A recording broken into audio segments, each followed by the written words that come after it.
కన్నా ఇక్కడ డిమాండ్ ఎక్కువ 10,000 కాదు, ఇంకా ఎక్కువ కూడా. ఇంకా ఎక్కువ. ఒక 10 ఓట్లను ప్రభావితం చేయగలుగుతారు అనుకుంటే వాళ్ళ డిమాండ్ ఇవాళ చాలా వేరుగా ఉంది. పులివెందులలో వచ్చినటువంటి జెడ్పీటీసీ బై ఎలక్షన్స్, ఆ జెడ్పీటీసీ బై ఎలక్షన్స్కు ఉన్నటువంటిది 10,600 ఓట్లు. పులివెందుల్లో 10,600 ఓట్లు మాత్రం. 10,600 ఓట్లు ఒక జెడ్పీటీసీ. కడప జిల్లా పులివెందుల్లో ఉన్నటువంటి జెడ్పీటీసీ. అక్కడ ఉన్న జెడ్పీటీసీ చనిపోవడంతో అక్కడ బై ఎలక్షన్స్ వచ్చినాయి. ఇప్పుడు ఆ జెడ్పీటీసీ ఎన్నికలలో గెలిచేదానికోసం వైసీపీ నుంచి హేమంత్ రెడ్డి, టీడీపీ నుంచి బీటెక్ రవి సతీమణి శ్రీలతారెడ్డి వీళ్ళిద్దరూ పోటీపడి నుంచున్నారు. పోటీపడి వాళ్ళిద్దరు నుంచుంటే ఆంధ్రప్రదేశ్లో ఉన్నటువంటి ఇటు తెలుగుదేశం ప్రభుత్వం, కూటమి ప్రభుత్వం, వైసీపీ పార్టీ రెండు కూడా అక్కడ మోహరించాయి. ఎన్ని ఓట్లకి? 10,600 ఓట్లకి మోహరించి అక్కడ దాన్ని గెలవటం కోసం సర్వశక్తులు ఒడ్డుతున్నాయి. ఏందండి రాజుగారు, చాలా ఏళ్ల తర్వాత అక్కడ ఉన్న వాళ్ళు ఓటుకు వినియోగించుకుంటున్నారండి. వాళ్ళకి అదృష్టం వచ్చింది. 10,600 ఓట్లు. సరే, అందుట్లో 9,500 పోల్ అవుతాయి అనుకుందాం. కానీ మంత్రులు, ఎమ్మెల్యేలు, వైసీపీ ఎమ్మెల్యేలు, వైసీపీ లీడర్లు, యోధాని యోధులు, ఎంపీ అవినాష్ రెడ్డి మొత్తం ఒకవైపు మోహరించి ఆడొక పెద్ద యుద్ధం చేస్తున్నారు. అంటే ఇక్కడ ఏంటంటే పొలిటికల్ పార్టీస్ చాలా ప్రెస్టీజియస్గా తీసుకున్నాయి ఆ ఎలక్షన్ని. ఎందుకు తీసుకున్నాయి అని అంటే కడపలో, అందులో పులివెందులలో మొన్న ఎలక్షన్స్లో అంటే మనం ఎందుకంటే పబ్లిక్కి తెలవాల్సినటువంటి అంశం, తెలుగుదేశం పార్టీ అంత సీరియస్గా తీసుకోవాల్సిన అవసరం లేదు. ఒక జెడ్పీటీసీ ఎలక్షన్ దాని పోతే తీసుకోవాల్సిన అవసరం లేదు. కానీ ఎందుకు తీసుకోవాల్సి వచ్చింది అనేటువంటిది మనం గమనించినప్పుడు మొన్న 2022లో జరిగినటువంటి 23లో జరిగినటువంటి జెడ్పీటీసీ ఎన్నికల్లో అక్కడ 53 స్థానాలు ఉన్నాయి కడప జిల్లాలో. 53 స్థానాల్లో 49 స్థానాలు జెడ్పీటీసీలు ఇనానమస్ అయినాయి. ఎన్ని? 42 దాకా ఏకగ్రీవం అయిపోయింది. 49 ఏకగ్రీవం.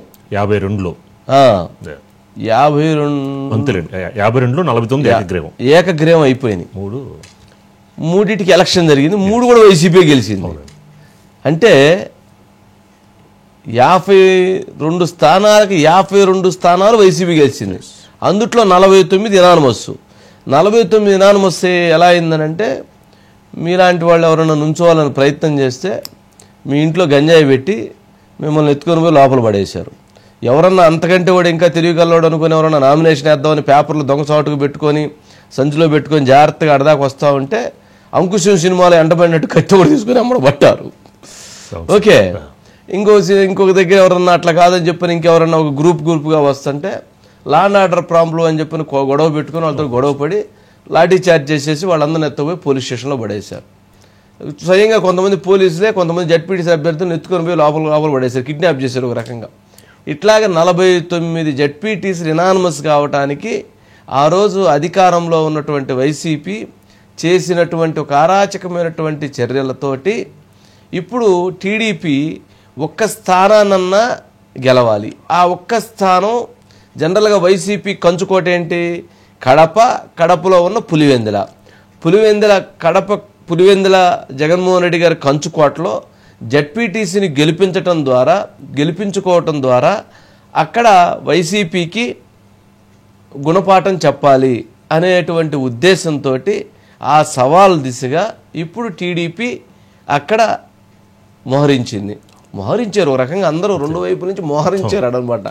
లేకపోతే జెడ్పీటీసీ ఎలక్షన్లకి ఇంత పెద్ద ఆశ్చర్యకరమైన అంశం అనమాట. సరే, అంటే ఇంకో దగ్గర అయితే అవసరం లేదు. కానీ అది పులివెందుల. జనరల్గా బయట చూసే జనానికి పులివెందుల అనగానే ఇంకా అసలు అక్కడ ఏముండదు అనే ఫీలింగ్ ఉండిద్ది. బట్ రేపు ఎన్నికలు ఎలా ఉంటాయి అనేటువంటిది చాలా ముఖ్యం. వైసీపీ గెలిస్తే పెద్ద చెప్పుకోవాల్సిన అవసరం లేదు. ఎందుకంటే అది ఆల్రెడీ వైసీపీ స్థానం. అందుట్లో జగన్మోహన్ రెడ్డి గారి నియోజకవర్గం పులివెందుల అంటే వాళ్ళే జీవితం అదే శాసనం అని కదా ఉండేది. మరి అక్కడ కనుక తెలుగుదేశం పార్టీ గెలిస్తే మాత్రం అదొక సంచలనం, కొత్త ట్రెండ్. అదొక ట్రెండ్. Yes. మరి అక్కడ తెలుగుదేశం పార్టీ పులివెందులో గెలిచిందంటే వైసీపీకి తీవ్ర డ్యామేజ్. వైసీపీ గెలిస్తే పెద్ద తెలుగుదేశానికి వచ్చిన నష్టం అయితే ఏమి లేదంటే ఫైట్ చేశారు, ఇంతకుముందు మీద కొన్ని ఓట్లు వచ్చినాయి, లేకపోతే ఇదే అని చెప్పని అంతటితోటి జరిగిద్ది. అందుకని 10,600 ఓట్ల కోసం 10,600 మంది నాయకులు యుద్ధం చేస్తున్నారు. 10,600 మంది అధికార సిబ్బంది, పోలీసులు అయితేనేమి, ఎలక్షన్ ఆఫీసర్లు అయితేనే వీళ్ళందరూ యుద్ధం చేస్తున్నారు. దాదాపు మరి డబ్బు 4 కోట్ల మంది ప్రజలు ఆసక్తిగా పులివెందుల వైపు చూస్తున్నారు. ఆ 10,600 ఓట్ల కోసం ఇటు 10 కోట్లు అటు 10 కోట్లు ఖర్చు పెడుతున్నారట్లుంది చూడబోతే. మరి ఇంత డబ్బు, ఇంత వ్యవహారం, ఇంత కథ నడుస్తుందంటే సామాన్యమైనటువంటి ఎన్నికగా దాన్ని చూడాల్సిన అవసరం లేదు. ఇది ఒక రసవత్తరమైనటువంటి ఎన్నిక. మామూలుగా అయితే ముందుగా అయితే మనం కూడా వెళ్ళి అసలు ఏం జరుగుతుందో చూసి వచ్చేవాళ్ళం. రేపేరంట కదా ఎన్నిక, రేపే సార్. అందుకని ఇంకేం వెళ్తాం, రేపు టీవీలో చూద్దాం. మరి పులివెందులో నెక్స్ట్ ఇంకోటి కూడా ఉందండి, ఒంటిమిట్ట, అక్కడ కూడా ఇవన్నీ అంత పులివెందులు అంతే కదా. బైట్స్ ఉన్నాయి సార్, బైట్స్ ఉంటే ప్లే చేయండి. టీడీపీ నాయకులు డబ్బిచ్చి ఆ ఓటర్ స్లిప్ వెనక్కి తీసుకుంటా ఉన్నారు. ఆ ఓటర్ స్లిప్ వెనక్కి తీసుకోవడంతో ఆ ఓటర్ పరిస్థితి ఏంటంటే తన ఓటు ఎక్కడ ఉందో తెలియని పరిస్థితి ఆ ఓటర్కి ఏర్పడుతుంది. అస్తవ్యస్తంగా పోలింగ్ బూత్స్ మారిపోయిన పరిస్థితి మనం చూసినాం ఇప్పటికే. దానికి తోడు ఇప్పుడు ఓటర్ దగ్గర ఓటర్ స్లిప్ లేకపోతే ఏ బూత్ కి వెళ్ళి ఓటు వేయాలన్న స్పష్టత ఓటర్కి ఎలా ఉంటుంది?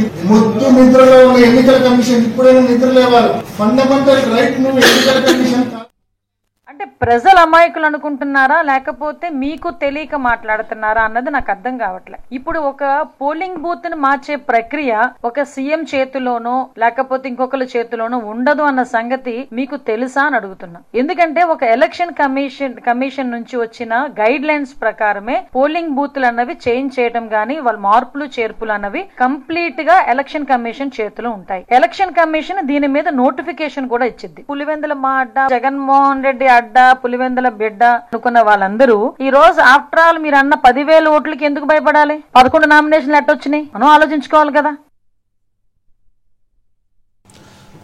అంతకుముందు ఒక్క నామినేషన్ లేదు, ఇప్పుడు 11 నామినేషన్లు పడి. ఇంకొక ఆశ్చర్యకరమైనటువంటి అంశం ఏంటంటే ఎంపీ అవినాష్ రెడ్డి గారు ఒక గొప్ప పాయింట్ చెప్పారు. ఫండమెంటల్ రైట్స్, ఎలక్షన్ కమిషన్కి బాధ్యతలు లేవా? నిజంగానండి. అదే అవినాష్ రెడ్డి గారు ఆయన ఎంపీగా వాళ్ళ అధికారంలో ఉన్న 2019-24 మధ్యలో అప్పుడు జరిగినటువంటి ఎన్నికల సందర్భంగా ఈ ఫండమెంటల్ రైట్స్ అనే దాన్ని గుర్తుంచుకున్నట్లయితే, ఎన్నికల కమిషన్ ఉంది ఆ నిబంధనలు పాటించాలని గుర్తుంచుకున్నట్లయితే ఈరోజు వాళ్ళకి ఈ పరిస్థితి ఉండేది కాదు. ఆ రోజు 52కి 49 ఎనానమస్ అండి. నామినేషన్ వేసేవాళ్ళు లేడు, ధైర్యం లేదు. నామినేషన్ వేస్తే ఎత్తుకుపోయారు, కిడ్నాపులు చేశారు, కొట్టారు, ఎత్తుకొని పోయారు, ఇట్లా అన్ని జరిగినాయి. మరి ఇప్పుడేమంటున్నారు? మరి ఆ రోజు మీరు అధికారంలో ఉన్నప్పుడు ఎవ్వరికి కూడా ఫండమెంటల్ రైట్స్ గుర్తురావు, ప్రజాస్వామ్యం గుర్తురాదు, రాజ్యాంగం గుర్తురాదు, ఎన్నికలో నియమ నిబంధనలు గుర్తుకు రావు.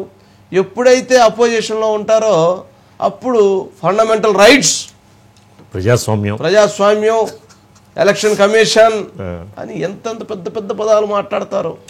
అందుకని అధికారంలో ఉన్నప్పుడు ఎంత బాధ్యతతో ఉంటే ప్రతిపక్షంలోకి వెళ్ళినా కానీ ప్రజలు దాన్ని గమనించి గౌరవిస్తారు. బట్ దాన్ని పాటిస్తారో లేదో తెలియదు. అజిత్ గారు, దీనిపైన నాదెండ్ల మనోహర్ గారు మాట్లాడిందండి. వారే ఉన్నారు. By please. ఇప్పుడు వైసీపీకి ప్రజల్లో ఏమాత్రం కూడా ఆదరణ లేదనే భయంతో అనవసరమైన రాజకీయ ఆరోపణలు చేస్తున్నారు. ప్రజాస్వామ్యబద్ధంగా ఎలక్షన్స్ జరుగుతాయి ఎక్కడైనా సరే. అందులో ప్రత్యేకంగా లా అండ్ ఆర్డర్ మెయింటైన్ చేస్తూ గౌరవ ముఖ్యమంత్రి గారు చంద్రబాబు నాయుడు గారి నాయకత్వంలో ఖచ్చితంగా ప్రజలు స్వేచ్ఛగా ఓటేసుకునే అవకాశం కల్పించే బాధ్యత, ఆ భరోసా ఇచ్చే విధంగా ప్రభుత్వం పనిచేస్తుంది. వారు చక్కగా చెబుతారు, స్వీట్గా. చట్టం తన పని తాను చేసుకుపోయింది అన్నట్టు. ఐసి గారు, గుడ్ ఈవినింగ్ అండి. ఏందండి మొత్తానికి పులివెందుల ఎన్నిక ఒక చర్చనీయాంశం ఏంటి? వంశీ గారు, అంటే పులివెందల్లో మీరు అన్నట్లుగా 10,600 ఓట్ల కోసము ఈ రోజు దేశంలో ఎక్కడ ఏ నియోజకవర్గాల్లో కూడా ఒక పార్లమెంట్ కానీ ఎక్కడా కూడా జరగని విధంగా అక్కడ ఒక రణరంగం లాగా జరుగుతోంది వంశీ గారు. ఎందుకంటే దీనికి ప్రధాన కారణం గడిచిన 30 సంవత్సరాలుగా అక్కడ ఎలక్షన్ లేదు. 2016లో ఆ రోజు తెలుగుదేశం పార్టీ అధికారంలో ఉన్నప్పుడు ఎలక్షన్ అంటే పాపం ధైర్యంతో ఒక అతను నామినేషన్ వేశారు వంశీ గారు తెలుగుదేశం పార్టీ తరఫున. ఆయన పేరు రమేష్ యాదవ్. కానీ కరెక్ట్ గా విత్ డ్రా టైం ఇంకొక అరగంట అటు ఇటు అయినప్పుడు ఆయన కూడా వెళ్ళి వైసీపీలో చేరిపోయాడు. అంటే తెలుగుదేశం పార్టీ తరఫున క్యాండిడేట్ గా నిలబడ్డ వ్యక్తే వైసీపీలో చేరిపోయాడు. చేరిపోయినాక ఇక ఎన్నికేముంది, టెక్నికల్ గా అతను నామినేషన్ ఉండిపోయింది కానీ అతను పూర్తిగా వైసీపీ తరఫున ప్రచారం చేశారు వంశీ గారు. అయినా సరే ఆ టైంలో 3,000 ఓట్ల దాకా తెలుగుదేశం పార్టీకి వచ్చినాయి. అంటే ఇప్పటి వరకు ఈ 30 ఏళ్లలో ఏ రోజు కూడా పులివెందుల జెడ్పీటీసీ స్థానంలో ఎన్నిక అనేది లేదు వంశీ గారు. ఫస్ట్ టైం ఈ రోజు అక్కడ ఎలక్షన్ జరుగుతోంది.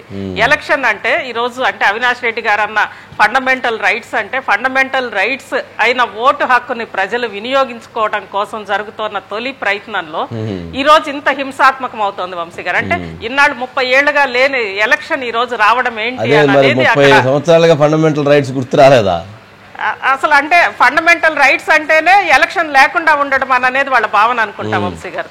అందుకే ఫస్ట్ టైం ఓటు హక్కు అనేది ఈ రోజు వినియోగించుకోవడానికి పులివెందుల ప్రజలు జెడ్పీటీసీ ఎన్నికల్లో ముందుకొస్తున్న నేపథ్యంలోనే ఇంత రగడ అవుతా ఉంది.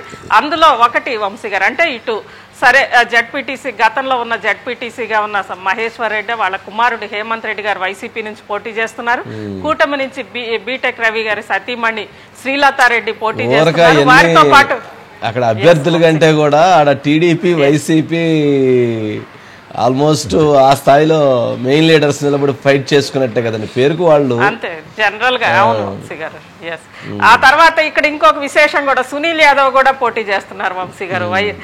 వివేక హత్యలో నిందితుడిగా ఉండి ఆ తర్వాత పూర్తిగా అంటే సునీల్ యాదవ్ వచ్చే ఓట్లంతా కూడా మరి ఈ ఓట్లు ఉంటాయి అనుకుంటా.